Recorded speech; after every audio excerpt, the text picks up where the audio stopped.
What is velocity banking and why is it important? Let's talk about it. So in my previous videos, I touched on velocity banking. I mentioned it, but I really didn't dive into what it is. And in this video, I really want to dive into the core principles of velocity banking. So let's get into that. But first, in order for us to understand why it's important, we need to look at the old ways of managing money.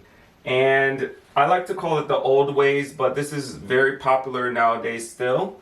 So basically, if you have a job, what happens is you get a paycheck, right? And once you get that paycheck, it goes into your account, then you can use that to pay bills, right? And then what's ever left over, that's what you can use to either pay off debt. So we can pay debt, we can invest, or save money, right? And logically, it's not a bad plan. The only thing that I don't like about this is that it's extremely slow. So let's say that you only make $3,000 a month, and then after all your bills are paid off, let's say you only have $100 left over. In order to pay off a debt that's, let's say, $2,000, it's going to take you a year and a couple months to pay that off. So that's why I believe that this is slow. So that's why I've tried to tell everybody to convert to velocity banking. And velocity just stands for speed in a certain direction. And that's what we're trying to accomplish. We're trying to get to our goals a lot faster by implementing velocity banking.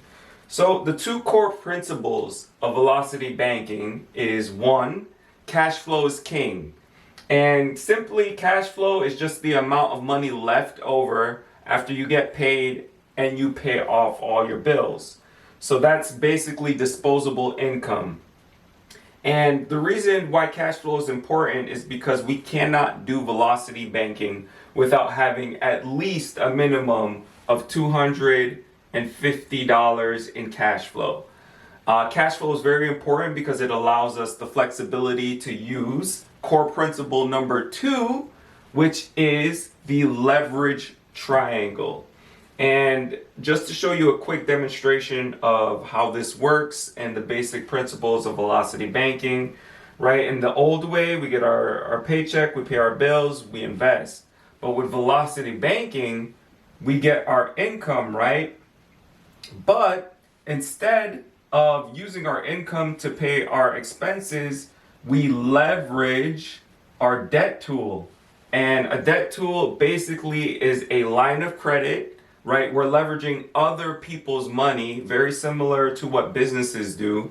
And that's the mindset that we want to have. We want to have a business mindset when it comes to managing money. So we take our debt tool and then we can essentially chunk.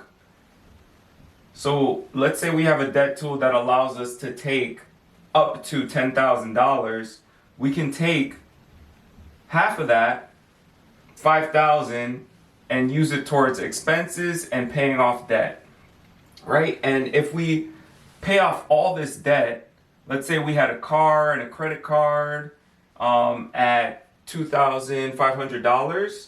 If we pay all that off, now those minimum payments that we had on the credit card goes back into our cash flow. So we increase our cash flow, which is the name of the game, right? Cash flow is king. Our goal with velocity banking is to improve our cash flow, which gives us leverage to do these things right here. So we can pay our debt faster, we can invest faster, and we can save faster simply by allocating the resources from our line of credit, right? It buys us time. And essentially with our income, we have to wait till we work our 40 hours to get paid. If we leverage the line of credit, essentially we're taking an advance, and once we get paid, we simply just pay off the line of credit. So we don't have any outstanding balance or debt on the line of credit. So like, let's say you get paid 3,000, which if you're making $20 an hour, you can get pretty close to that. So you essentially just dump all your money into the line of credit, pay that down, leave your cash flow in here, and then essentially once you need to use your pay your expenses again, you just take another chunk, pay your expenses, get your income, pay this off, and now we keep increasing cash flow, which allows us to invest